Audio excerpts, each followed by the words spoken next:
time is now, the time is here. Now's the time for a bite of cheer. A tasty light where the price is right. Well, look at here, you'll dig this sight. The moment's handy for a piece of candy. Just name your brand, they're all so grand. Hey, what do you think of a nice cool drink? Or a big box filled with a popcorn thrill? Let your taste buds meet with an ice cream treat. Refresh yourselves, it's time to eat. So come on, folks, let's join the band as we all head for the refreshment stand. Hey everybody, what's going on? We're back today with Concession Stand. I guess it's episode 3, but it's our second set of movies. We'll have to figure out how we're going to name these conventionally. Conventionally, this is technically episode 3, but technically, yeah, it's weird. We did not think that through. Yeah, but it was your turn to pick the movies, so what do we got? What are we doing today? So I decided to pick The Mummy and The Mummy Returns because recently I saw that The Mummy had been coming out, and not a lot of people know this, but I have a very large affinity for a lot of the Universal monster stuff. And The Mummy has always been kind of interesting to me in that it's the only one that of the original black and white that doesn't have a sequel. It just kind of has weird stuff in the same universe, but it's not a sequel. So the Mummy franchise has always been something where I've been like, how the hell did they go from black and white mummy movies to Brendan Fraser to fighting a Chinese emperor to now Tom Cruise is starring in it, and now it's the start of like a giant universe thing. So yeah, that's a good question actually. It has the weirdest of all the like Universal. It's the most like endearing somehow. When really, if anyone were to ask like what happens in The Mummy, unless you were super into it, not a lot of people would know. Like people know the story of Frankenstein and Dracula. The Mummy, not so much. Not really. We should point out that we're only doing the Brendan Fraser mummies. Yeah, and even of those, only the first two. Mostly because no one even knows there's a third one. That and I really did not want to watch Dragon Emperor again because I paid to see Dragon Emperor at the time. Ooh. Oh, no. Yeah, so if maybe when the Tom Cruise Mummy becomes easily available to me, maybe we'll do which is the worst mummy, Dragon Emperor or the Tom Cruise one. Tom Cruise's The Mummy. Yeah. So that's fair. That's why I chose it, and that's why we're going to be talking. So Zen's going to start us off with The Mummy, and I'll be dealing with The Mummy Returns. All right, so I actually don't really know where to start because the start of the movie doesn't actually give you all the over-the-top, like, dramatic bullshit. I guess I'll start many, many years ago in ancient Egypt. Mm-hmm. There's this guy, Imhotep, who is banging the pharaoh's, like, concubine? Yeah. Mistress, right. And they fall in love, and they assassinate him so they can be together. But then the royal guards find out. This is basically like Yu-Gi-Oh! For big kids. It is kind of Yu-Gi-Oh! For big kids. A little bit. So the pharaoh's guards find out, and they kill her. Or no, she kills herself.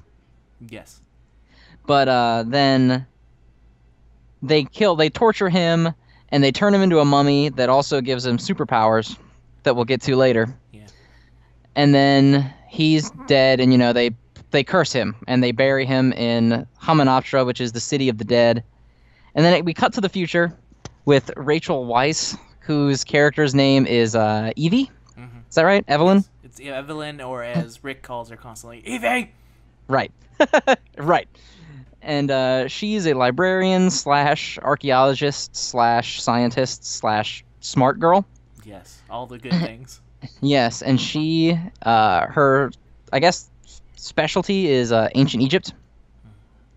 And she really wants to get that big break in her career and make it big, because right now she's a librarian, and she's abused by her museum curator boss, who treats her bad.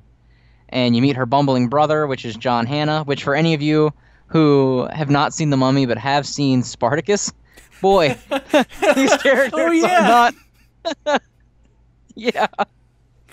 Big difference there. Yeah, big difference, because Jonathan, big old goof. Spartacus guy, not so much. Yeah, Jonathan and Badiatus are not even kind of similar characters.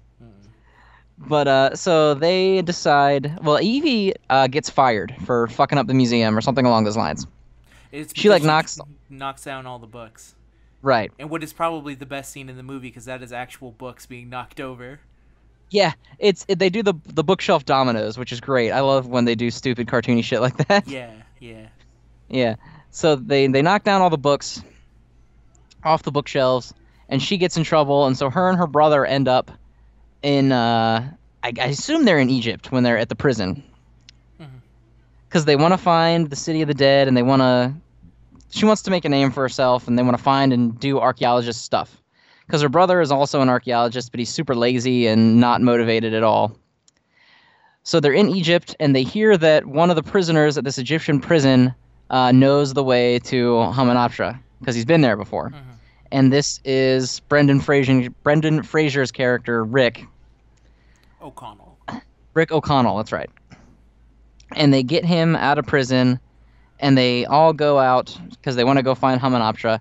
And then these shady Egyptian guys attack the ship that they're on, and Rick kind of starts showing his shades of being like, the super badass lead where he kills just a bunch of them. And they meet Rick's little, like, his snake, slimy ex-friend. Because I believe they were... Benny, yes. I believe they were soldiers together, is what happened. They were part of the French Foreign Legion. Right, and then they deserted. And they went to Hamunaptra, right? Well, Benny deserts because they show, like, in an earlier scene, like, Benny deserts, and then Rick was there fighting at Hamunaptra, and then they both ended up just kind of surviving because right before Well, see, I thought that they deserted specifically to go to Hamunaptra. Oh, yeah, that's true. I forget. I'm saying that because right before the fight, their main leader deserts their desertingness. So there's, like, multiple levels of desertion. It's like pirates. Everyone's stabbing each other in the back. Yeah, Benny is like basically a pirate's character in the Mummy movie. He actually is. We'll actually get into that later. There's a lot of similarities between the franchises that I want to talk about when we get there. Yeah, go ahead. But they get there, and then you get the shady Egyptian guys kind of catch them again when they get there because they burn the whole boat. I think the boat sinks.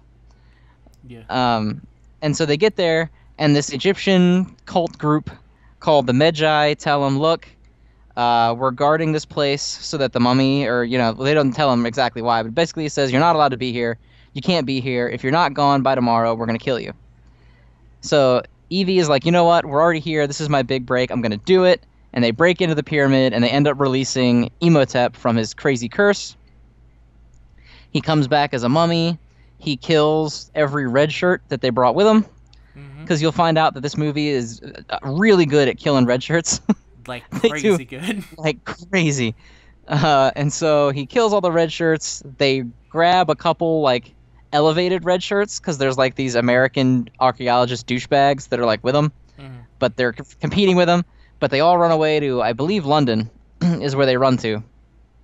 And Imhotep follows them, and he kills all the guys so that he can become, not like human, but he looks human. Because he's like a crazy decomposed corpse, but then by, like, sucking the fluids out of people, he gets his body back. It's anyone who takes his, like, sacred jar things. Those are the Americans took those. Right, so they got marked by him. Yeah. But then he, like, takes their organs and stuff, and then it... Yeah, and, like, real messed up ways, too, because that first American guy who gets his eyes and tongue taken out... Right.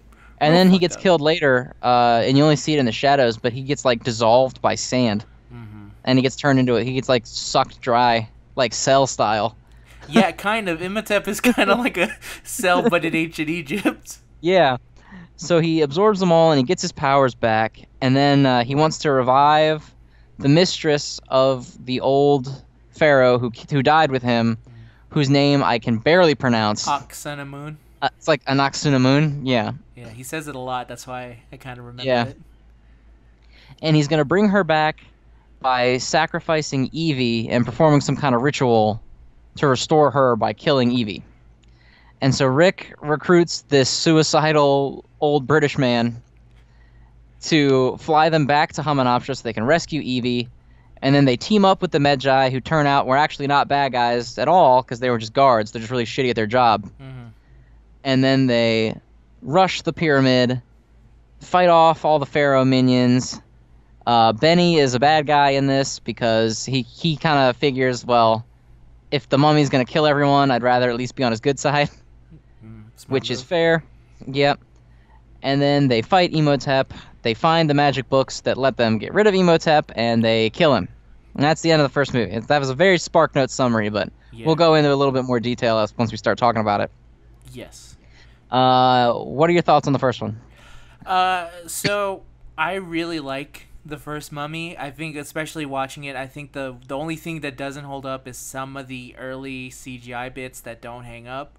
But there is something like it's in this cool period where they were still doing a lot of like silly practical effects, like the whole bookcase thing. I actually looked up because I was like, was like 1990 something, and that looks too real. And I saw that they had to actually do that in one single take because that's the only chance that they had to do that.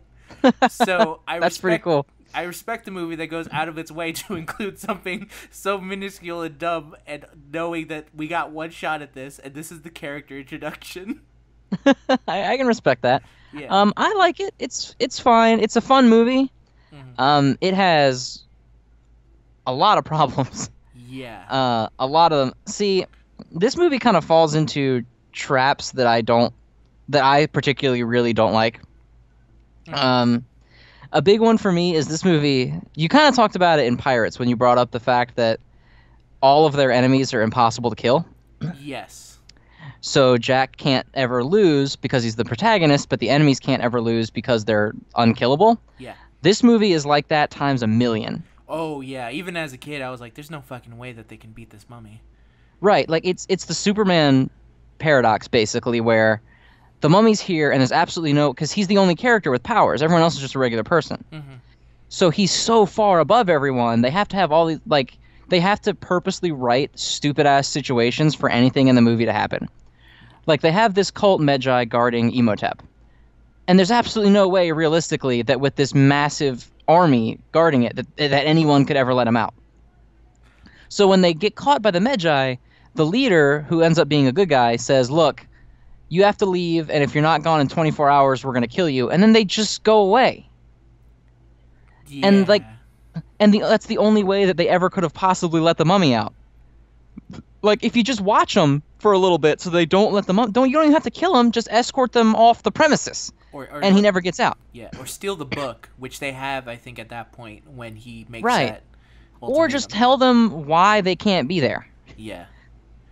And then, so then the mummy breaks out, and he's attacking them all in London, and he gets scared of cats, which is like a little nod, because the cat is like the Egyptian god of death or whatever. Yeah, which is one of the few nods that I actually kind of like.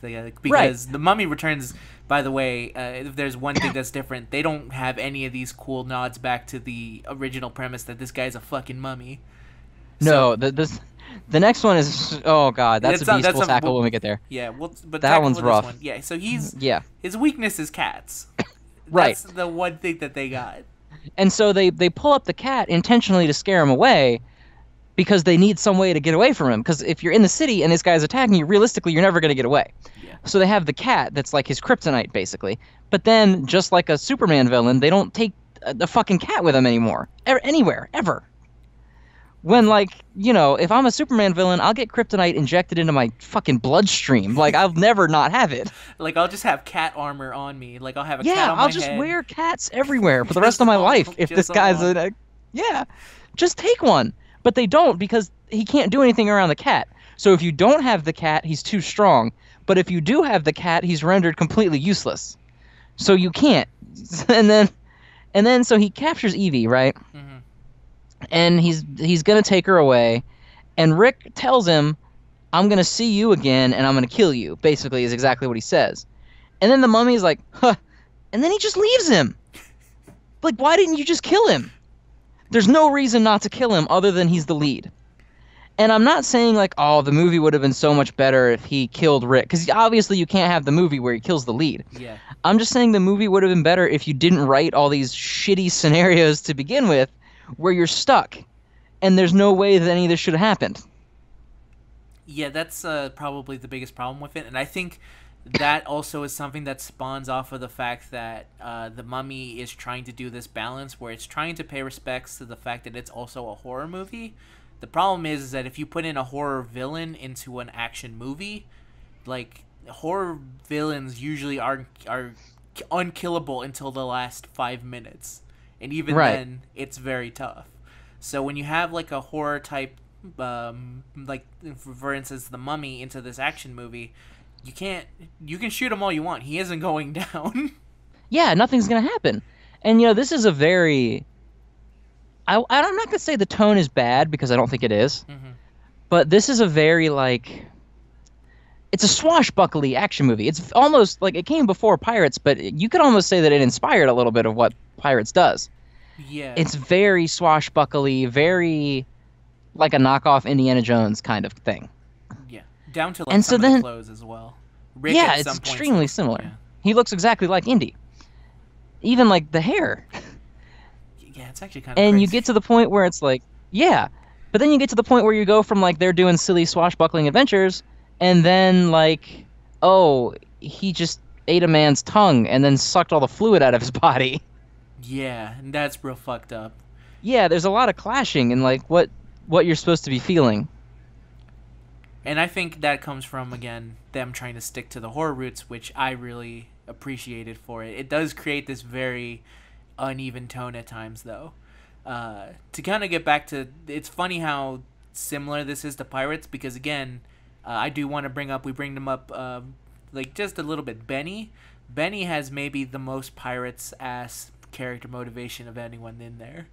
Benny literally even looks like a Pirates character, like physically. He does, and he kind of sounds like one too, because the way he kind of sounds like this, Okada. Yeah, that's pretty much perfect. Yeah. Okada, I got all the horses. You're on the wrong side of the river. Like, that's very much like a Pirates villain getting his. Yeah, his comeuppance, you know. Yeah. There's another thing I actually kind of like about him, which I think is maybe a very, like, it's scary in the sense that, like, oh, you actually think that this is probably the end for Benny, but then it quickly turns into, like, dark comedy when he starts slowly so at one point, Imhotep has Benny cornered, and he's gonna, kill him, but then Benny he puts out what you think is, like, a religious symbol, and he's, like, praying to some kind of god. And then when he sees that it's not working, he pulls off another one, and he starts saying it, and he like rattles off to the point where like he even does like a Buddhist one. He starts speaking in Chinese, and it's not until he pulls out a Jewish symbol and starts speaking in Hebrew does Imhotep go like, "Oh, that's the voice of slaves. I could use you." Yeah, you can translate for me, basically, is what it was. Yeah, that was a funny scene.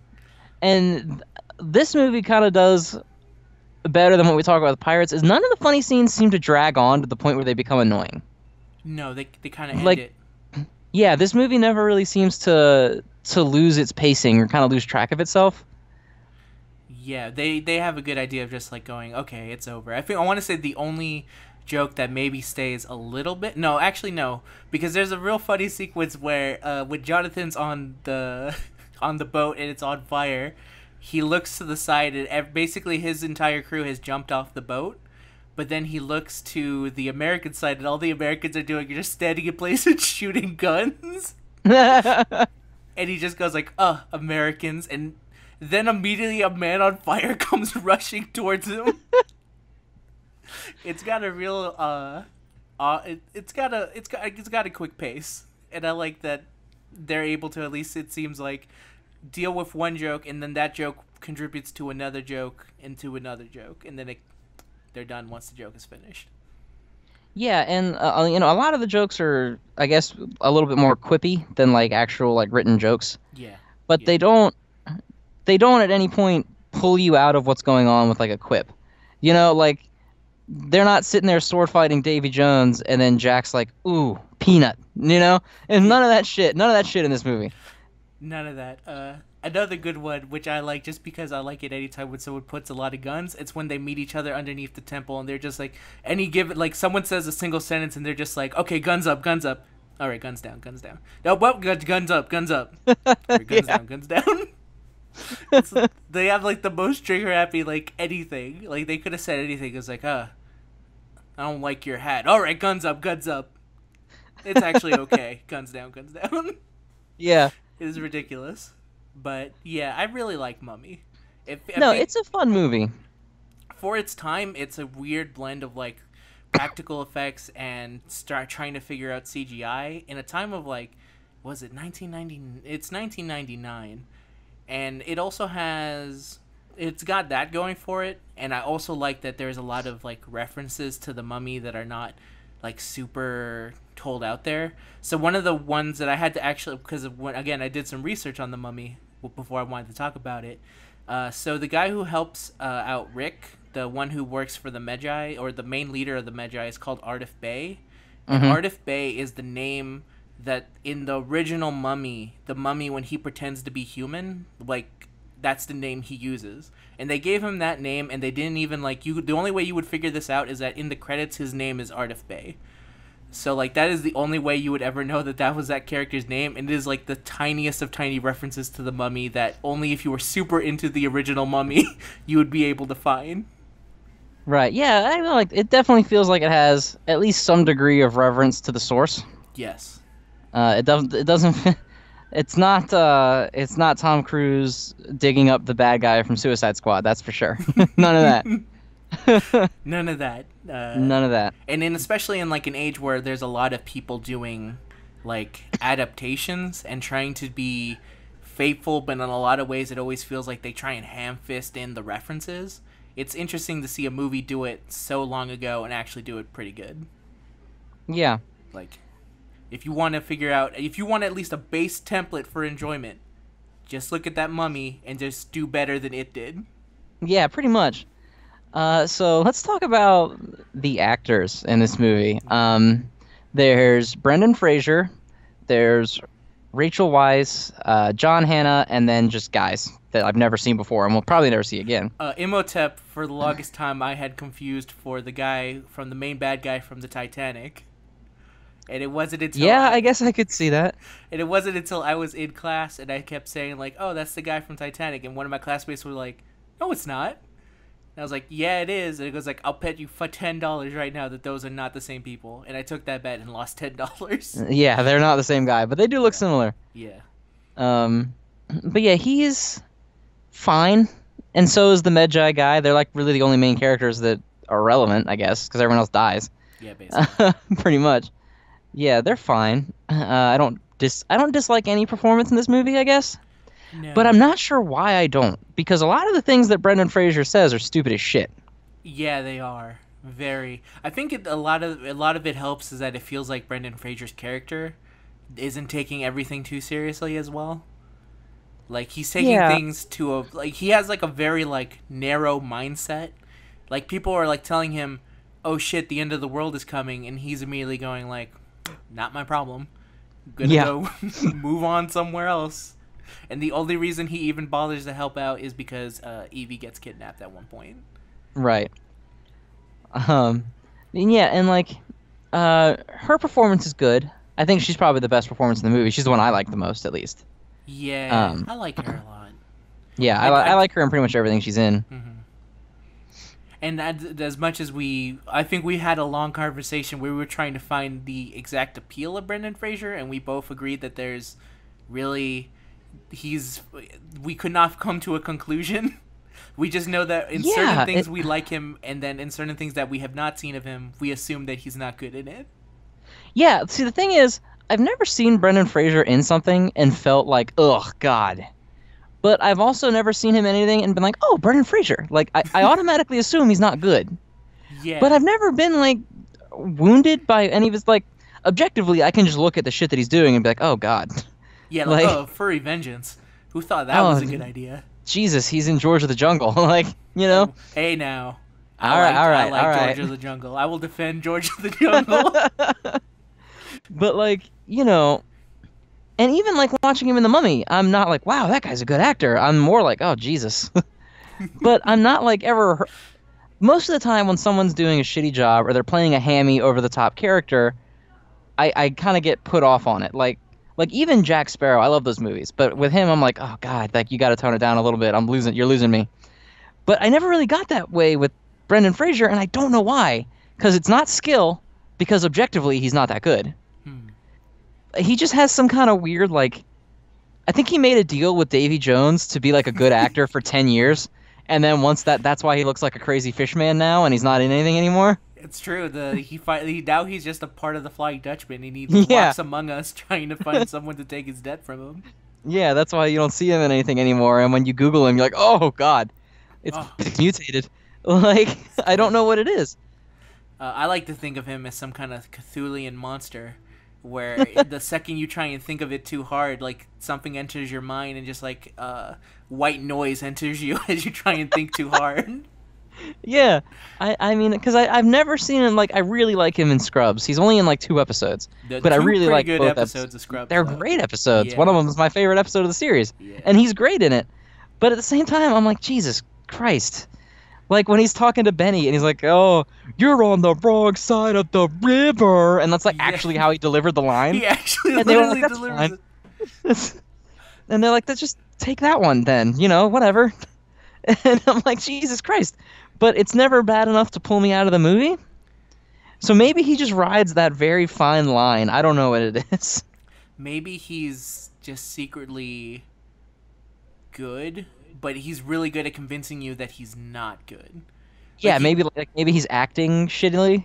like a borderline Nick Cagean type experience. Like he kind of exists in there, but not as good as an actor as Nick Cage, because at least Nick Cage has won like I think an Oscar at one point. All right, so let's go to let's talk about how they end the movie. Go ahead. So Imhotep is gonna sacrifice Evie. He's got her like chained to a table or something, and he's gonna stab her. And Jonathan shows up with the book of life. The opposite of the book that brought him back. Yes. One's black, one's gold. He's got the gold one, and he's like, "Oh shit, that guy can kill me with that book." But he's already got the knife like ready to kill her. So I don't know why he didn't just kill her immediately. Again, because you can't have a movie if she dies. Yeah. But still, you know, that's one of those things that's like, come on. But then finally they read the inscription and like Santa Claus's sleigh comes through and steals his soul and runs off with it. And it makes him mortal. And like, obviously that shit just happened and he just saw that shit happen to himself. But then he turns around and starts menacing Rick like he's still got his powers. Yeah. And Rick just fucking stabs him. And he dies, and then he actually dies. Yeah. I think that scene makes more sense if you take it into the like if you in your mindset goes this happens to him, and then he sees that he's still alive, and he goes, well, that was fucking weird, and then he immediately goes to go like he just assumes he's fine. He's like, he just figures he still has his powers. Yeah, he's like, I guess that did nothing, and then he realizes like the second he gets stabbed, he's like, oh fuck. I did not think this through at all. But yeah, see, I have a lot of fun with these movies, but they definitely feel like if literally anything that made sense were to happen, the movie wouldn't work. Yeah, kind of. Like, there's no way to revive Imhotep if the Medjai aren't painfully incompetent at their job. There's no way that Imhotep could ever have lost, considering he's basically God, unless he was just completely retarded, which he is, like, terribly. He's, like, very stupid in the movie. To be fair, they never point him as to be, like, some kind of tactical genius. They just kind of make it seem like, no, he has these powers, and he really only cares about one thing, and that's bringing back his girlfriend, and everything else be damned. But, like, they've got all of the main characters prisoner, and they take Evie with them, and they're like, okay, they're fine. Whatever. What'd that guy say? He's gonna murder me? Whatever. I'm the mummy, dude. It's fine. It would have been really funny if he... You know what I just realized is that, you know why I think he kind of smirked? Is that he doesn't understand English. I just remembered that he doesn't know English. That's actually true. He doesn't know English, so he was just like, yeah. He's like, oh, this guy's just yelling at me. I don't know what the fuck he said. I guess that's actually true. Because Benny never translated it for him, so I assume that's the reason why. Is that he just, like, literally, he doesn't know English, because why the fuck would he know English? That's true. But all in all, it's a good experience. It's a fun movie. It's worth seeing. This was actually, like, a really popular movie, wasn't it? Yeah, and popular enough that when it, like, came out in theaters and it immediately did well, someone went into, like, one of the people from is it Warner Brothers that did it? No, it's Universal. It is Universal, yes. Popped into the director's office and said, hey, I need a sequel to that Mummy now. So if you ever wonder, like, oh, how long were they planning this ahead? No, not really. Someone just kind If of you ever wonder who to blame for the movie we're about to talk about, now you know. Yeah. One last final thing, just because this is ties into the end and Brendan Fraser. So the entire ending fight, where he's like fighting all those mummy guys, because this was 1999 and they didn't think of like putting in stunt actors in green suits. Apparently, Brendan Fraser just kind of memorized that entire fight scene and fought against nothing. Yeah, because they were all CGI mummies, right? But yeah. Usually there's someone there like still in green suits that they can edit out later. But they didn't do that for that movie. He just is fighting nothing, and he memorized his entire choreography. And when you look at that fight, you do think like, oh, he's obviously fighting against some green screen people. No, he just remembered how to do all that, and he did it.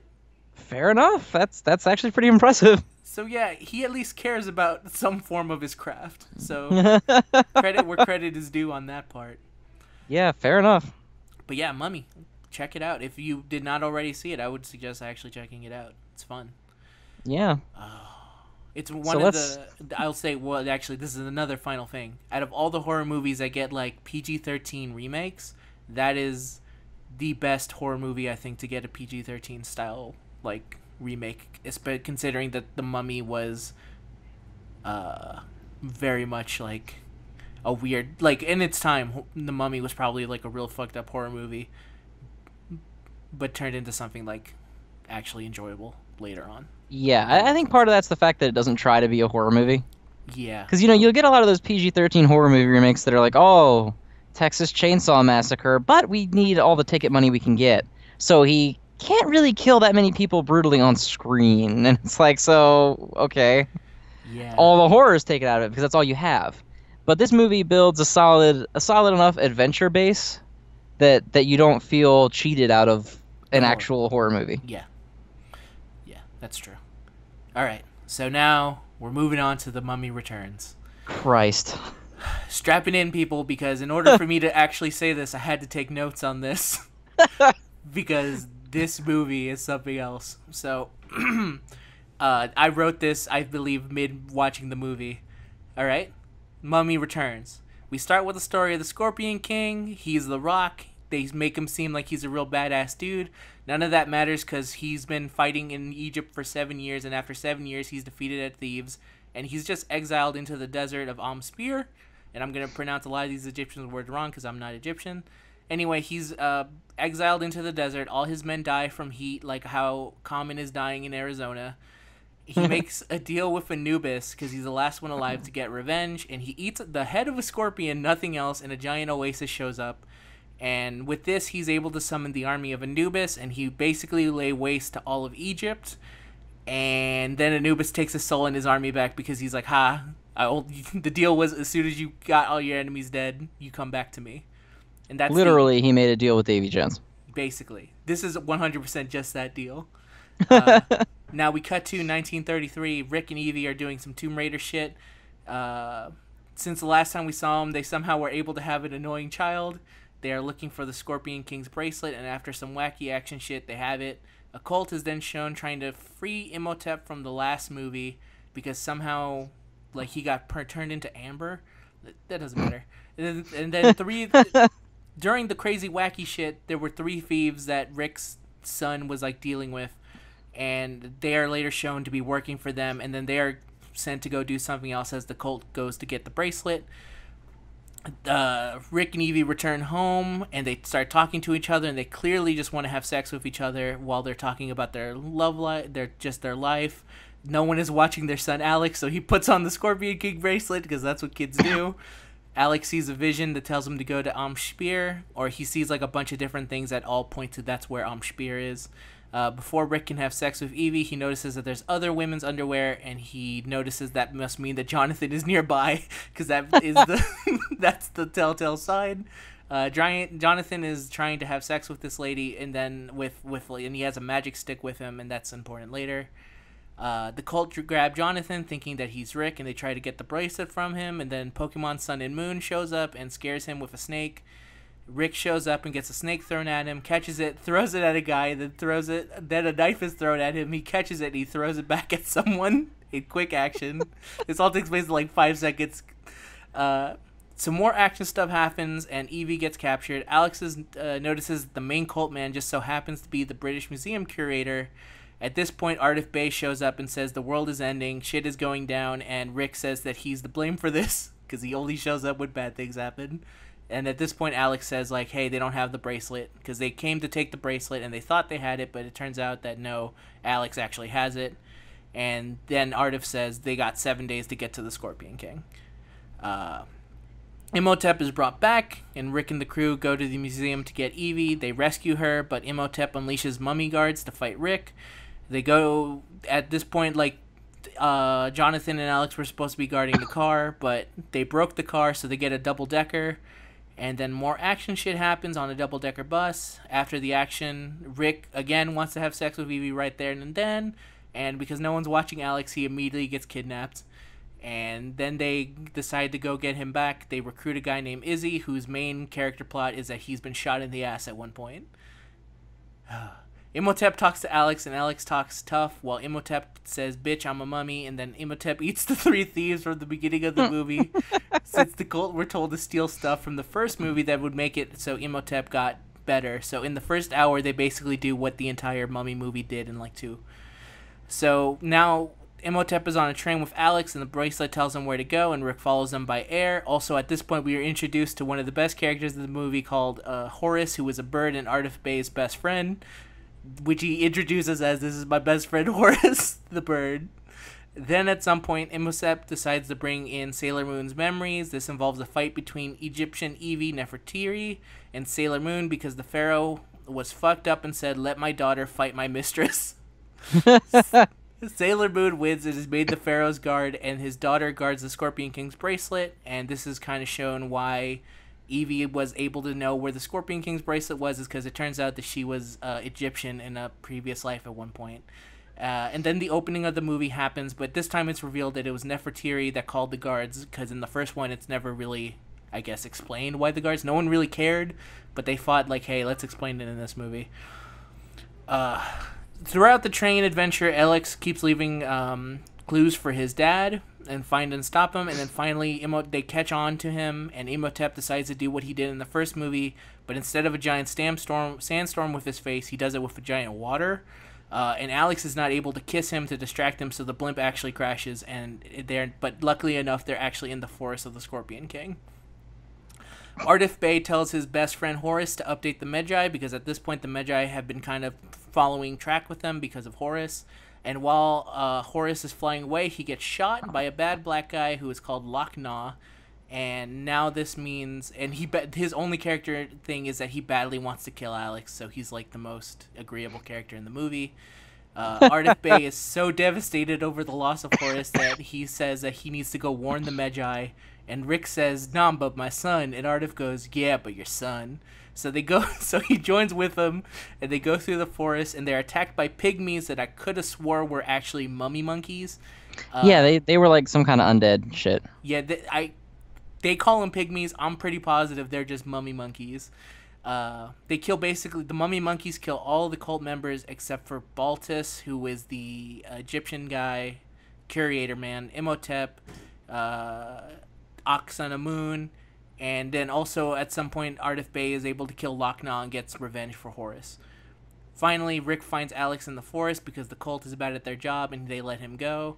And then he tells him, "Get my ass to the pyramids or I die." And Rick quickly runs with the boy into the pyramid at the last second. Everyone is happy, and then Rocket Raccoon stabs Evie in the gut, prison style. Then Rick cries, and he's so angry that he wants to go avenge his wife now. And then, while crying, Jonathan and Alex remember that people can be brought back from the fucking dead, so they need to go get back the Book of the Dead, which Akhenamun has. And the guy Baltus puts his hand and he unleashes the Scorpion King's army, but that's okay because at some point Ardif Bey, after killing Lochnaw, went to go get the Magi, and also Baltus loses his hand for all his efforts, so that's good for him. Imhotep is about to go fight the Scorpion King, and he enters the chamber, and he immediately gets attacked by Santa again, and all his powers are taken away because Anubis wants a fair fight. This fucks up their whole plan because the entire plan was use Imhotep's crazy mummy powers to win. That does not stop him, and he goes, fuck it, I'm going to fight him. You got it with me, Son of Moon. We can do this. So Rick finds Imhotep ready to summon him, and they start fighting each other. Also, while this is going on, Alex and Jonathan go fight the roller coaster tycoon to bring back Evie. Also, Ardif Bey gets ready to fight the Anubis dog army with the Magi. Finally, Alex is able to bring back his mom, and the mom starts to fight the lady instead. While this is now at a point where they're quickly cutting between all three different characters, doing 3 different fights. Rick is now fighting... he is unable to stop the summoning of the Scorpion King, and a giant PS2-era scorpion monster that with the Rock's face shows up, and Imhotep is able to trick him into saying, like, no, I'm on your side, so he goes, oh, okay, and he starts fighting Rick instead. Baltus shows up, kind of, like, really angry that his arm is gone, and then Scorpion King picks him up, and he goes, help me, Imhotep, and Imhotep goes, why? And in probably the most fucked up scene in the movie, Scorpion King literally rips him apart piece by piece. And Evie has now beaten Son of Moon and says, all right, let me go for Rick. Ardif Bey is doing a real good job fighting against the army of dog monsters.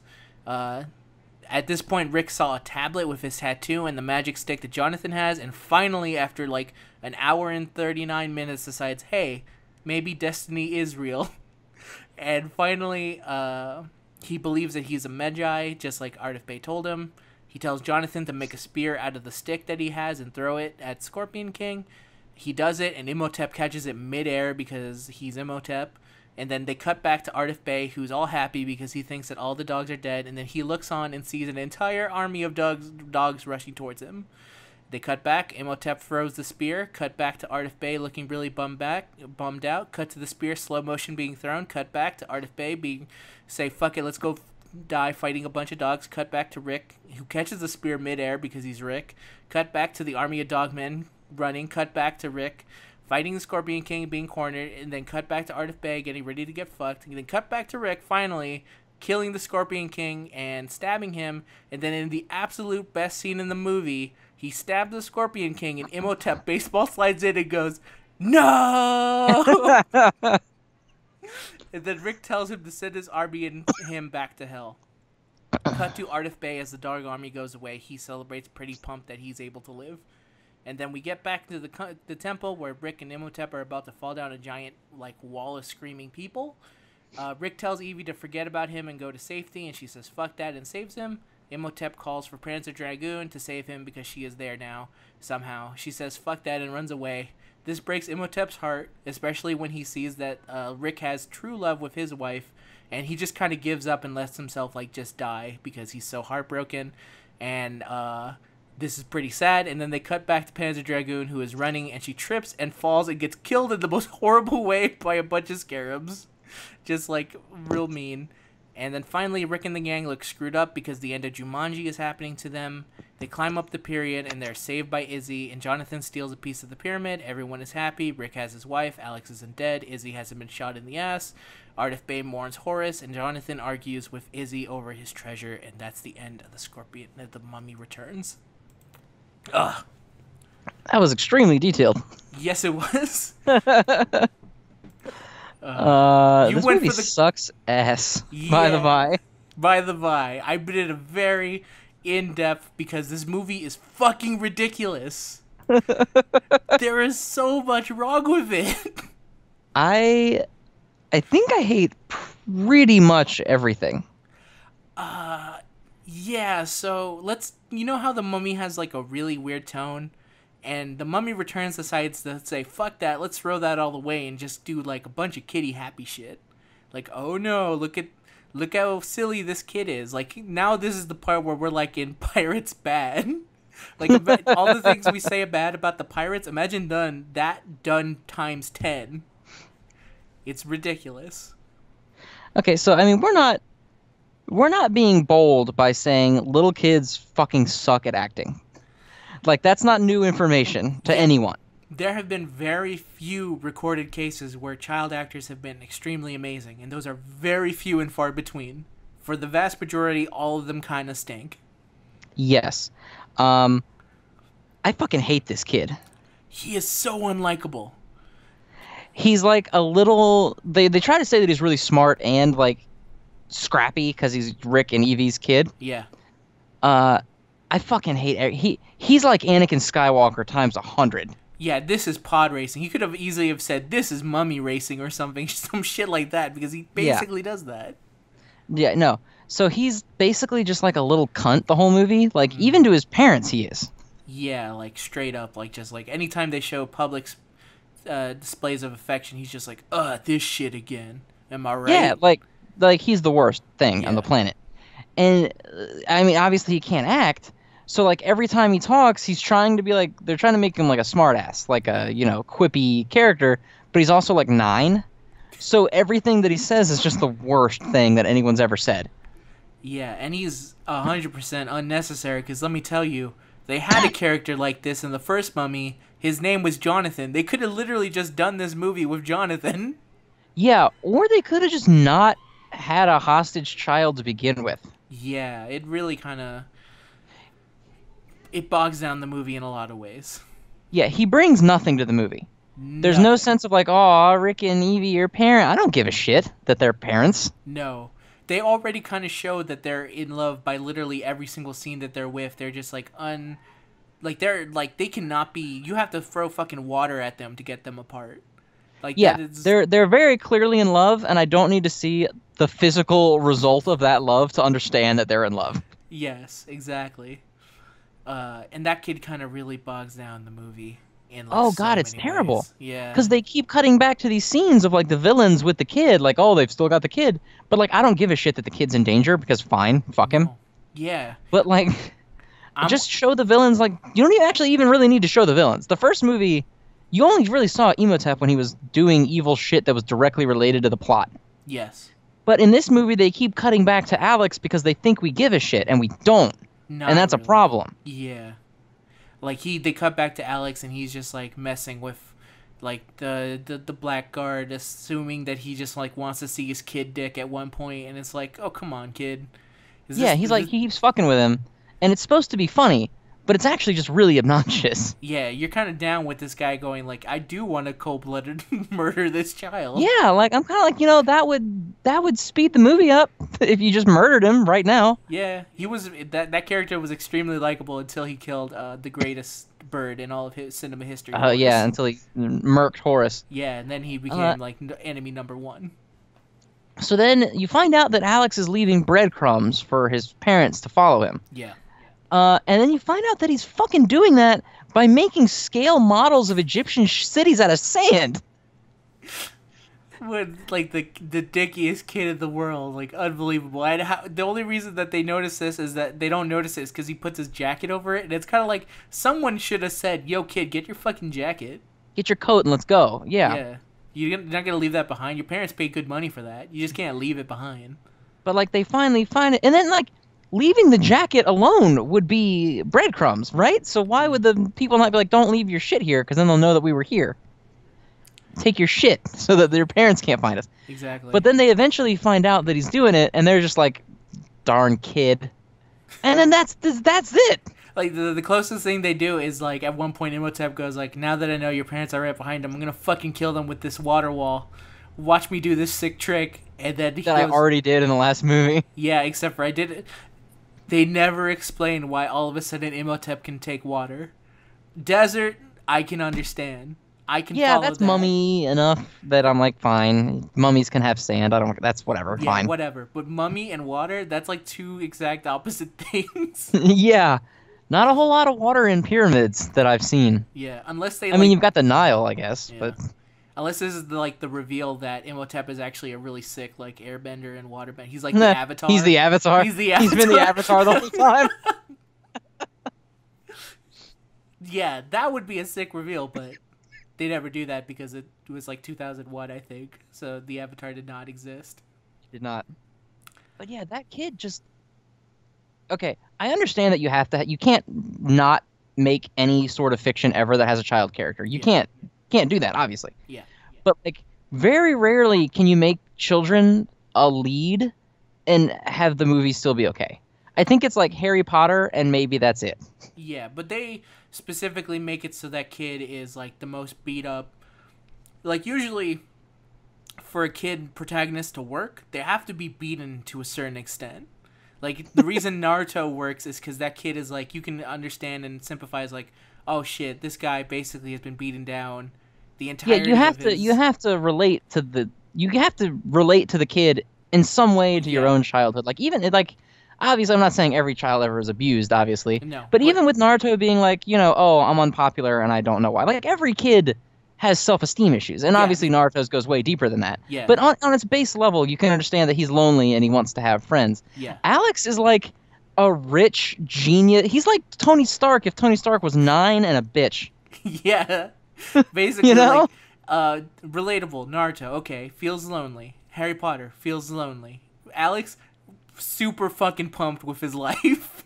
Super rich, just does whatever he wants, goes on crazy trips and adventures. Like the kid's like James Bond if he was Benjamin Button. Yes, like And- not everything about his life is pretty sweet. Yeah, like there's nothing bad. The worst thing in his life is that shit, I have to go on another awesome adventure or else I might die to this bracelet, maybe. Yeah, and he's very unlikable, and he's like one of the reasons why I was watching it. The other reason is that the other thing, just to not 100% just harp on him, because he's one of the main problems with the movie. The other main problem is similar to the Pirates thing, where they felt like, let's introduce a lot of lore, just like so much lore to explain all these characters' backstories that isn't needed. Like, I did not need to know that Evie was in some way fucking related to the pharaoh from back then, and she caused the guards to show up, because it didn't fucking matter. Evie being Egyptian does not matter in any way. No, it doesn't matter at all, because like she didn't need the connection to the other characters. Like No, like they were already enemies. Yeah, and then not only does she get that, Rick also is like a secret Magi all of a sudden. And it's Right, but like, why? Who gives a shit? like Rick doesn't need. Like, even Rick is like, who gives a fuck? And it's not until the end. Even the character is like, I don't give a shit that I'm one of these things. No.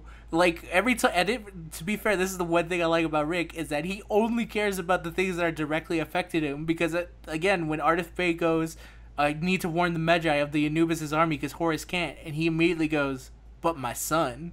And then Ardith goes, yeah, your son. And he joins him, and it's the most like, Rick, what are you doing? How the fuck? Yeah, Rick.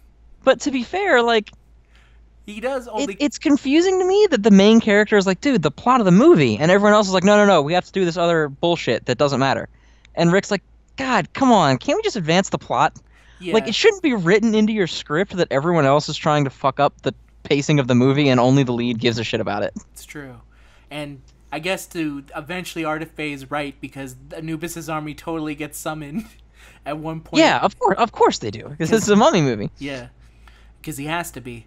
But yeah, it's super unneeded. Like, I did not need to know anything about that. It feels weird. The only thing that I do like of the added thing is that, and that's only because it gets paid off at the end, is that the inclusion of Moon, because it finally gives like a good counterbalance to like show like, okay, so the mummy is doing what he does out of love, but then Rick does everything out of love as well.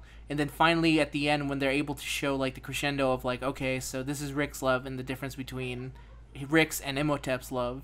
And it's actually kind of sad, because Imhotep realizes at that exact moment that he actually isn't, the person he loves doesn't love him as much as he thought he loved them. So Right. it's the second he sees that, like, he doesn't get filled like with angry vengeance, like, I'm gonna get my revenge and just kill all of them. He actually just kind of goes like, oh, that's kind of why I did all this. And if I don't have And then that, doesn't he just kind of just let go? yeah, and like he actually gives like a single tear as he looks at Rick, and he just kind of like lets himself fall. Like, he could have Right. probably easily picked himself up, but I felt like that was perfect if they had just maybe focused it more on the idea of just like the two different sides of love fighting against each other. Because for that one brief moment at the end where he's really bummed out, I was like, aw. Poor Mummy, you kind of felt for him, you know? Yeah, no one likes to be done that way. No one Yeah. likes to. So a lot of the issues I brought up with how they had to keep writing these bullshit contrived circumstances to make the movie work in the first one, Yeah. that shit is completely turned up to like 100 in this movie. Like crazy status. Like everything is just completely like fucking stupid. It gets so bad that when Rick is in there about to fight the Scorpion King, he literally looks at the wall and it's like a wiki how to kill Scorpion King. It is. It's literally like take gold spear, stab Scorpion King in chest. And Rick's like, "Oh, great. I'll just do that." Like yeah, like it's so bad that all the shit that they do, it just feels like there's no possible reason anyone would ever do it except for the fact that it's written into the script of the movie. Yeah, and so here's the other weird thing about that script is that when they made that tablet, they knew that the Scorpion King no longer looked like The Rock anymore. It now looked like a giant scorpion being. So, because in that stone tablet, they show him as the giant scorpion monster, but I'm kind of in my mind going, how the fuck did they know?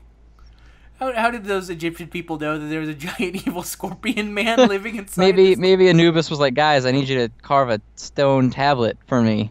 Yeah, he like spoke to them because like, all right, so we fought the Scorpion King, so he looks like that. He's like, no, I made him like half scorpion giant man. Yeah, he's a giant half scorpion monster now, bro. You don't want to fuck with this, let me tell you. Yeah, let me show you some of my character art.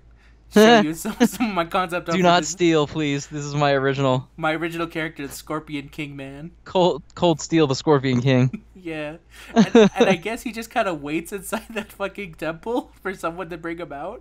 I guess he just kind of walked right out. Like there was no like, oh my god, he's coming back from his grave. The door just opened and he just kind of like skittered out. Unless there's like a magical portal, and then in which case I want to like a follow up, like a Lion King 1.5, where it's a Scorpion King 1.5, where he's going through like Hades and he's like, oh shit, they're about to summon me. I'm gonna be late. I need to get up there. And it's just like literally like him, and it ends with him just kind of sauntering in because he enters the place as if he just got there. Yeah, he's like looking around, like what the fuck? Yeah, like. That looks like they just took footage of The Rock when he was looking around the ring, and they were like, "We need to include this because this is the people only." Need to know it's The Rock. Yes, because I believe, not counting Beyond the Mat, this is The Rock's first movie. I believe so. Yeah. Also, I was gonna say why do you cast The Rock but only have him in like one scene, but then I remembered it's because it's his first movie. Yeah. So he doesn't have that gravitas yet. No. Back then, it was only us wrestling fans kind of looking at him and going like, oh, The Rock's so fucking good, man. He can be in anything. And then people were like, no. Probably. Well, look who's right and look who's wrong. It's like the richest man in the last 2 years or something. Crazy. Yeah. Crazy. And then he eventually did get his own Scorpion King movie, and that was a bad idea. But yes. We're not talking about that movie either. No. Because that's a separate can of worms that neither one of us wants to open. Because there's at least... I'm not watching that again. I've watched it once in my life. I'm not doing it again. There's at least 5 Scorpion King movies out there. Yeah, it didn't have a bunch of like direct to VHS fucking spin-offs. Yeah. And it's madness to me to think that that's that. Because, like, we know how the Scorpion King story ends. Yeah, we don't need to know. Like, we don't need to see the war. Who gives a shit about the war? Yeah, because we know he loses and turns into a giant scorpion man. Yeah. I don't care that you have Ron Perlman in your movie. Ron Perlman will show up for anything. Yeah, dude, Ron Perlman will show up for like 3 Big Macs and $20. I mean, if we told him, like, hey, come join us on the concession stand, we're talking about Hellboy 1 and 2, he'd be like, let me give you my number, I'll be right there. He's just... And this is not like an indictment on Ron Perlman, I just mean he's game for anything. Yeah, dude, Ron Perlman doesn't give a fuck. Like, yeah, he's awesome. He's the kind of guy that goes like, yeah, Fallout 4 is out. Let me use this as a platform to tell you Hellboy 3, am I right? That's why he's awesome. But going back to something not awesome, The Mummy Returns. Yeah, so I'm trying to think back to scenes in the movie that like stuck out and that I liked, and I don't have even one. A lot of the stuff is just, for me, is stuff at the end. Where I feel like the ending, once they start, like, quickly cutting between everything, it kind of gets a little bit more suspenseful. Because it's like, oh, yeah, those are some real world-ass stakes, because that guy is clearly going to die to that giant dog army. and also like they're not focusing on a lot of things. They're just kind of quickly like going like bup, bup, bup, bup, bup, bup, bup, bup, bup. It's funny. You know what it reminds me of is Return of the Jedi, Yeah. where they're like, oh shit, the rebels on the ground are fighting the army, and oh shit, Luke is fighting Vader, and oh shit, space battle. And then this movie is cutting between Evie and irrelevant girl sidekick fighting. Yep. But it's like Evie already died and they brought her back. She ain't gonna lose. You know she's gonna win. So who gives a shit? Because she knows And headbutt. then yeah. And then it shows Rick fighting the Scorpion King, and it's like, well, obviously he's gonna win because the world isn't gonna get destroyed. Yeah. And so the only one that kind of has a chance to lose is Ardith. And you kind of go like, please don't kill Ardith. He's the only Yeah, brown guy. I only really like him. He's so likable. His bird friend just died. Don't do this He's to him the only too. Egyptian in these movies. He is. And I really like him in that movie too, because he also does the thing where there's a good scene actually with him and Rick, where Rick has a shitload of guns and he goes like, so what do you feel like? He's like, I'm kind of partial to the Tommy gun. And then later on he literally just like Tommy gun shoots everything. Yeah. No, he's a good character. I like him. Yeah, he's a good narrator too. I like him. Yeah. But so he's But, the like- only one you're kind of caring for at the end, because you're like, there's a chance that this guy's about to die, and they're gonna be too late. But Yeah. that's about it. Yeah, and like, so then the Scorpion King's dead. Rick's fucking knifes him, and Imhotep gives up and dies. But you're like, oh shit, Anck-su-namun got away. What's gonna? And she just like trips into a pit of bugs.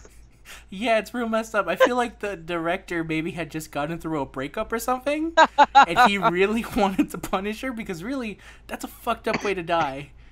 Oh yeah, getting eaten alive by scarabs. Yes, that's how Imhotep dies in the first Mummy, and they make it seem like, oh no, that's bad.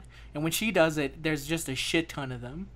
So Yeah, they almost play it like it's supposed to be funny.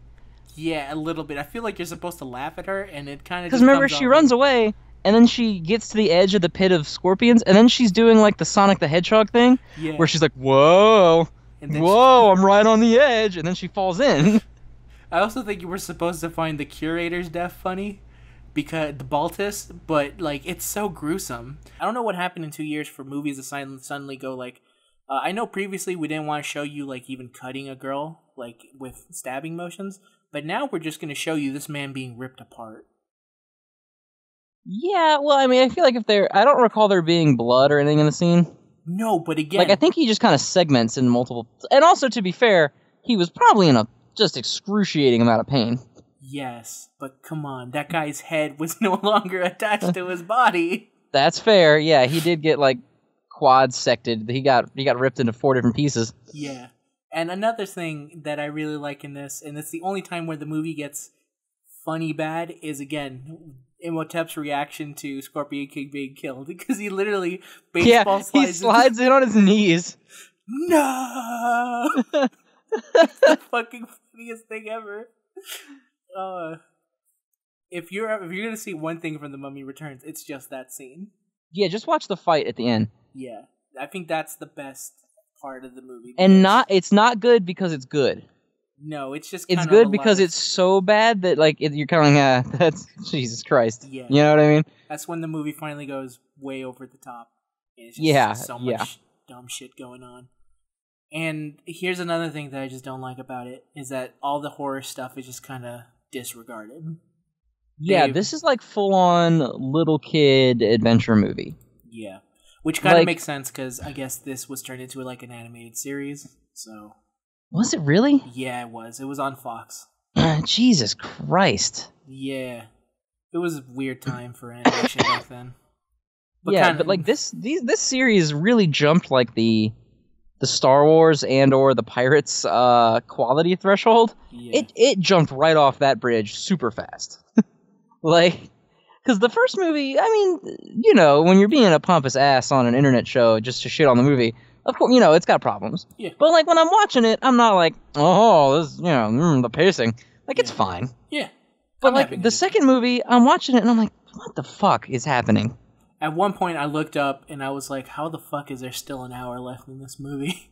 Yeah, and the worst part is, it's like in Indiana Jones, when he's like getting attacked by traps and shit, that's fine because there's an ultimate goal that he's either like that he's working toward a goal that you're aware of. Mm-hmm. In this movie, like shit just happens to people, and you're like, oh, okay, so that happened. Like they're in the pygmy forest, and the only reason they go to the pygmy forest is so that everyone can die, so that they can whittle down the cast of relevant characters for the finale. Yep, basically. That's the only reason that's there. Because Imhotep like quells all of them, but he like waits. He's like, hang on, we got to kill like 20 people before the next scene, and then I'll quell them. Like he could have done that at any point. He could have, and he could have saved everyone, but I guess he's Imhotep, so he didn't really care for anyone else. Yeah, and like there's just so much of that shit in this movie that it just feels like they just threw a bunch of shit together, and they're like, it's fine. Yeah, and This is good. I do really want to emphasize the point that at one point the Pharaoh had his daughter fight his mistress. Yeah, in like golden slave Leia bikinis too. Yeah, he was just like, "This is good, am I right? Am I right?"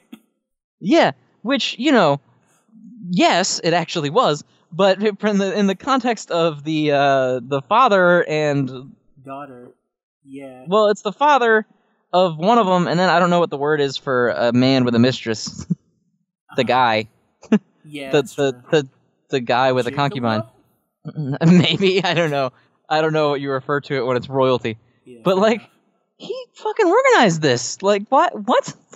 yeah, it makes very little sense. What kind of, maybe pharaohs are just more fucked up than I remember. They probably are super fucked up, because all old royalty is super fucked up. Let me tell you about a little historically known Egyptian movie, The Ten Commandments, where the pharaoh was a pretty fucked up guy. Yeah, but fucked up enough to be like, hey, servant, go give my daughter this slave bikini and make her fight my mistress with Japanese weapons we couldn't possibly have. Yeah, with size. Yeah, why did she have size? I don't know, other than I think the director was, again, suffering through a breakup and just wanted to see this. I guess. Just give her knives. Like, yeah, they had knives. Yeah, give him, like, Egyptian weapons. Give him the fucking, what is it, the scimitar? Yeah, just give her Middle Eastern weapons. But, like, why a sai? It's like if they were fighting, like in Pirates, if they were fighting and Jack was fighting Will and Will pulled out like a katana that he had on his hip. You know? It's like, why? Yeah, it again. No, I'm not saying that it took me out of it, because, like, it didn't take me out of it, obviously. I don't even know that sais were Japanese only when I was a kid when I watched it. Yeah. And this movie is very clearly aimed at, like, Kids. puberty age kids. Yep. But it's just another one of those things that's like, the first one had all these little tiny attention to detail bits. You know? Uh-huh. And then it feels like the second one, they were just like, oh, you know what would be cool? If Superman and Batman punched each other really hard, so let's make a movie about that. You know what I mean? Yeah. Like, yeah, it feels like, and again, it might be because they only had 2 years. I don't know how long the original Mummy, but the Mummy did feel like someone thought about that and crafted it in a way that was respectful to everything. And then the next one was just like trying to capitalize on what people liked in the first one, but making it hit a wider audience. yeah, it definitely felt like this one was the commercialized sellout one. Which is crazy when you think of maybe arguably the first one was supposed to also be that, but at least it didn't feel that way. Right, because like the first one wasn't afraid to let Evie. Oh my god, my dog's playing with a chew toy while I'm on the thing. We both have. Your dog's playing a chew toy. My family's having a pool party. Just everything's going great. Okay, she dropped it, so maybe she'll stop. So the first one, like, Evie is not a fighter, and that's fine. Yeah. Like, one of the mummies is trying to kill her, and she's just running away from it, which is fine. And it's not in, like, she's a huge damsel in distress in that movie. Yeah, but they're not doing it in a way where it's like, oh my god, because she's a lady. It's just like, she can't fight. Like, Jonathan can't fight, and he runs away the whole time, too. Yes, he does. And it's fine. The only time Jonathan does something is when his sister is yelling at him to do something. Right, like, he's a complete coward. He doesn't want to fight. Yeah. But then in the second one, they're like, well, Evie's the lead girl, and she's super hot, so she's got to fight. Yeah. So they make her, like, she starts having visions of like, Yami Evelyn out of the Millennium Puzzle is coming out, and then she can fight now. And that's the whole thing. Is, like, she doesn't learn how to fight. She doesn't, like, because Rick, I believe that Rick can fight. Because he's a soldier. Yes. Now, I don't believe that he can, for some reason, use swords and guns and chairs as, like, projectile weapons. Because at one point in one of the movies, he chucks a chair at someone and, like, just clubs them from, like, across the room. I think it's the first one. I think he hits Benny with a chair. Yeah, he does. He does. Yeah. He just, like, palms it and chucks it, and it flies completely across the room and crushes him. But, like, but that's fine, because it's part of his backstory is that he can fight. Yeah. And, like, Jonathan's fighting Anck-su-namun for a little bit, but, like, it clearly shows that she's just fucking with him. Like, she's just screwing with him the whole time, and he's completely getting his ass kicked. Like, he gets but one Evie's lucky just, punch like, in and then immediately gets shit on. Yeah, and then she starts beating his ass. Yeah. But then Evie's like, Rick, I did it. I completed the Millennium Puzzle, and now I can duel. And then they fight, and she's, like, an amazing fighter. Just because at one point in the past, her great times a million grandmother could fight.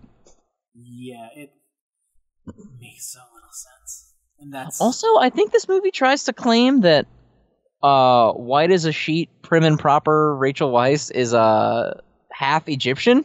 Yeah, that I kind of didn't want to go into it, but yeah, they do kind of imply that. I think they outright say it.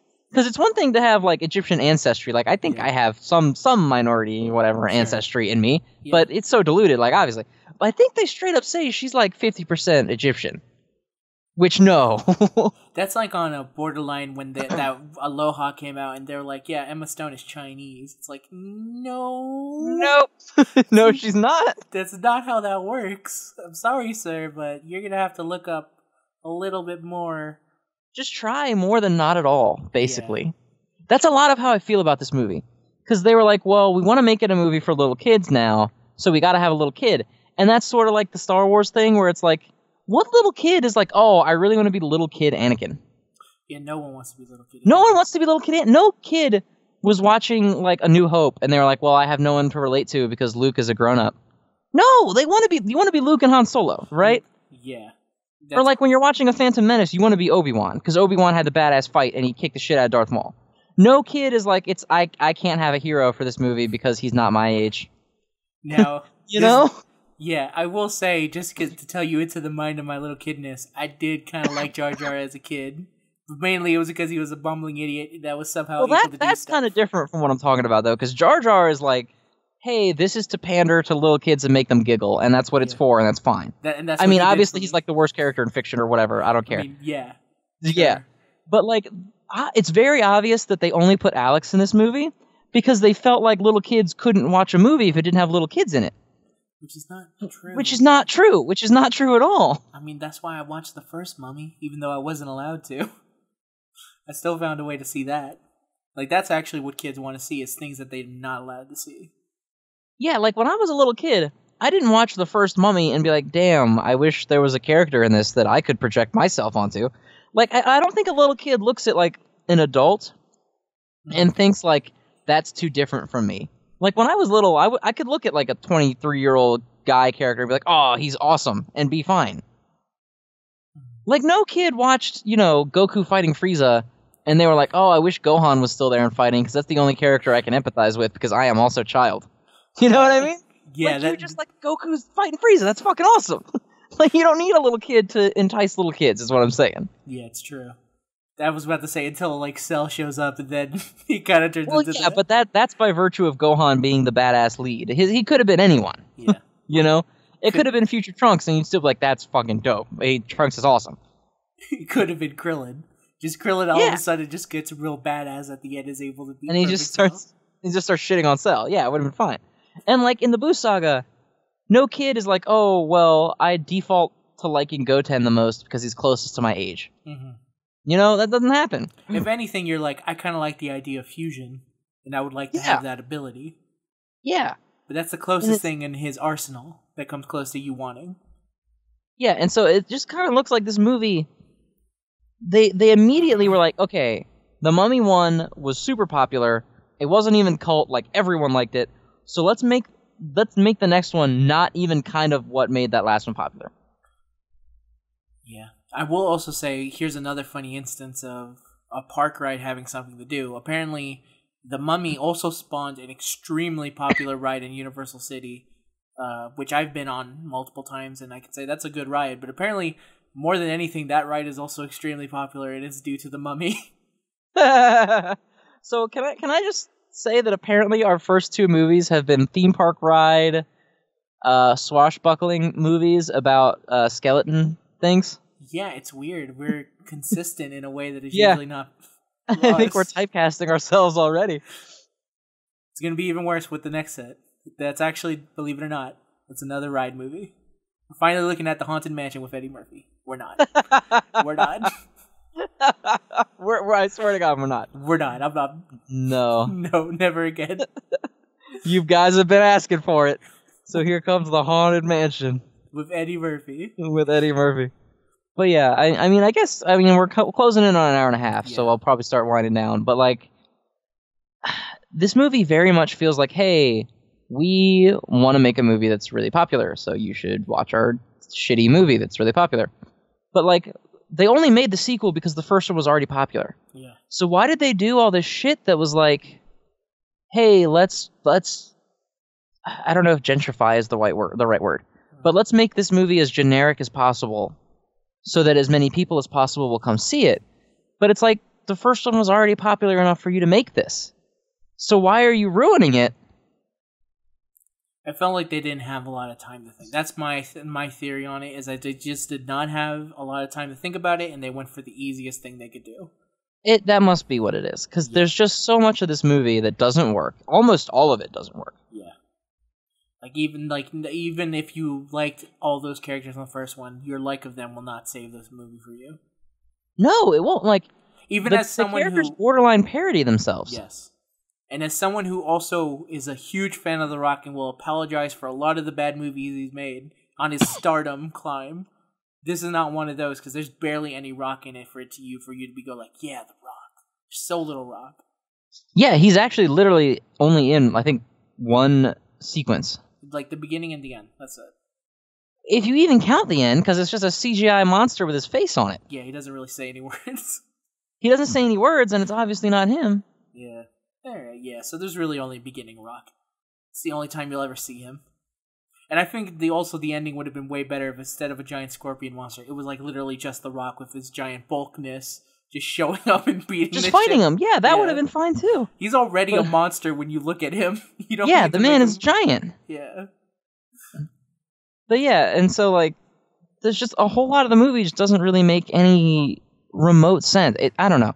The first movie was such a little like fun thing that it felt like people had fun working on it. Yeah. And then the second one, they were like, all right, it's commercialism now. And it sucks. And then they fucking ruined it. Yeah, and also just way more use of CGI as well. Because they didn't have enough time to actually go in and do the practical stuff. So let's just get this done as quickly as we can. Right, yeah. They were like, it felt like they were like, all right, we're going to make a franchise out of The Mummy, but we have to do it in 4 hours and with $300. It's basically like Superman 4. Yeah. Superman 4, The Quest for Peace, for Mummy Returns. Yes, exactly. The Quest for the Mummy. The Quest for the Mummy to return. So that's what it kind of sucks. The Mummy, it felt like it could have been pretty cool, like, as a franchise. Like, I like the characters, and Jesus, it took them one movie to just fucking ruin it. Yeah, and it took them another movie to kill it. Which is because this is another reason why we don't want to do Dragon Emperor, is that they replace Rachel Weisz. She's not the main lady anymore, and Alex is all grown up, and it's much more about Alex versus Rick, and that's not fun. It's just... No. Yeah, and it's very much... I think that movie, it was either very much on the tail end or during Brendan Fraser's slide into irrelevance. It was before Furry Vengeance, so yeah. That's my considered death of Brendan Fraser's Furry Vengeance. Let me actually look that up. This will be our sign off. This will be our Brendan Fraser's God, he is a weird looking guy now. Yeah, he is. Alright. As you look it up, I just want to talk about another Brendan Fraser movie called Monkey Bone. Monkey Bone, the live action, also animated movie about a cartoonist who finds a magic monkey. Do not watch Monkey Bone. It's not great. But if you, for some reason, want to say, like, hey, I like Roger Rabbit and I'm interested in this kind of concept and I don't want to bring myself to watching Cool World, watch Monkey Bone. Monkey Bone. Jesus Christ Almighty. So I think pretty much everything he did after The Mummy Returns is terrible. He was in Looney Tunes Back in Action as DJ Drake. That's a good name. Yes. He was in Crash. His character's name is Rick Cabot. He was in The Journey to the Center of the Earth. Funny enough, Mummy. The sequel to that is much better than the original. I can only imagine. It has The Rock. They replace him with The Rock. Spoilers. That's a good call. He's in Mummy, The Tomb of the Dragon Emperor, which is in 2008. And then he's in G.I. Joe, The Rise of Cobra. Probably, to be fair, I think he's maybe the most entertaining scene in that entire movie when he shows But up. I think he's actually only in that scene. Yeah, he is, but it's kind of a surprise because you're like, holy shit, it's Brendan Fraser.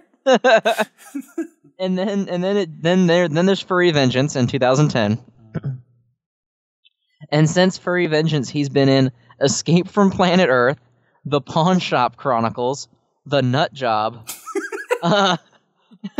and Gimme Shelter. Not a lot. Apparently he's in movies that are coming out this year, though. Maybe this will be the rise of Brendan Fraser. Now that he has not been in a movie since 2014. The Nut Job was his last movie and that's that he's animated, been in. So really, I believe so. The voice. Yeah. But then in 2017, he's got Behind the Curtain of Night and The Field coming out soon. We'll have to catch those later as we do more Brendan Fraser watch. Yes, yeah. Oh, apparently there's the theme park ride you talked about. He's actually in it. Yeah, I believe so. He's Rick O'Connell in that. Again, that's a very good ride. If you're ever at Universal City, check out that ride. It's better than some of the rides. I would imagine so. But I mean, that's The Mummy. The first Mummy is very fun. It's an enjoyable movie.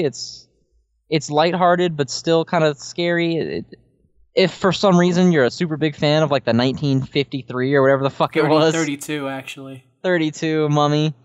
You'll find a lot of little nods in there that are very big for you. Yeah. And then if you really, really like the first one, you can enjoy watching it all go right to hell with the second one. Like the slow ride to hell that is The Mummy Returns. Yeah, it really is. Because it's like, oh my god, action in the beginning. And then, like, nothing happens for, like, the rest of the movie. And then they fight again at the end. And then this character screaming about being shot in the ass. Yeah, it's a heinous movie, let me tell you. All right, then. That's the end for The Mummy. I think that's all I've got on The Mummy. It's depressing to, like... It's a good example for why...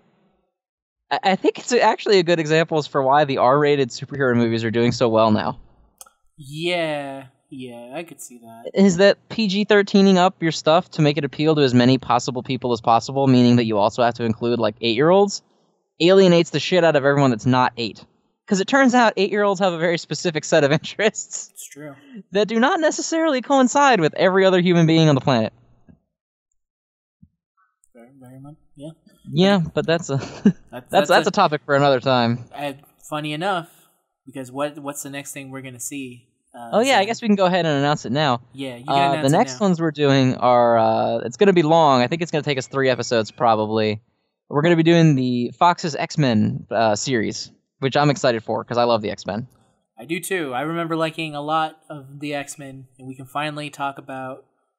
I can finally discover for myself, after not watching it for maybe 9 years, is X2 actually good? Yeah, it's one of those movies that's frequently said, dude, X2 is great, but like, we'll see. I feel like, we'll see. We'll talk about it. We'll see. I just realized, so for episode 1, we're going to do X1, 2, and 3. For episode 2, we'll do X-Men Origins Wolverine, The Wolverine, and Logan. And then for episode 3, we'll do the alternate cast, time mumbo jumbo ones. Yeah. But then I just realized, should we do Deadpool as it's technically an X-Men movie, or should we make Deadpool its own thing on another time? I think we might have to save Deadpool because Deadpool 2 is coming out, and That's a good point. We can do it when Deadpool 2 comes out. Yeah, we'll talk about that when Deadpool 2 comes out because we guarantee we'll see Deadpool 2. Fun fact about those X-Men ones, the Days of Future Past one. I actually saw a lot of those with the Mew Mew Force in theaters. Oh, good. Yeah. I think I've seen all of the X-Men movies in theaters myself, including the shitty ones. So I've seen a lot of them too. yeah. But see, I like the franchise as a whole, not just the movies. Like, I watched the cartoon as a kid. I read the comics. I just like the characters and stuff. So X-Men. I also enjoy X-Men for that. Yeah, it'll be fun to talk about that. Yes. So if anyone wants to brush up on them before, I mean, I guess this one's going up tomorrow or something. Yeah, pretty soon. Pretty soon because I'll be editing it and it'll be done very quickly. Yeah. So I guess next week we'll start talking about the X-Men. So anyone who wants to catch up and get ready for next week, watch X1, X2, and X3. Yeah, get ready. All right. Well, then we will see you guys next time. Thanks for tuning in to episode 3/part 2 of the Concession Stand. And we will see you guys next time. Bye-bye.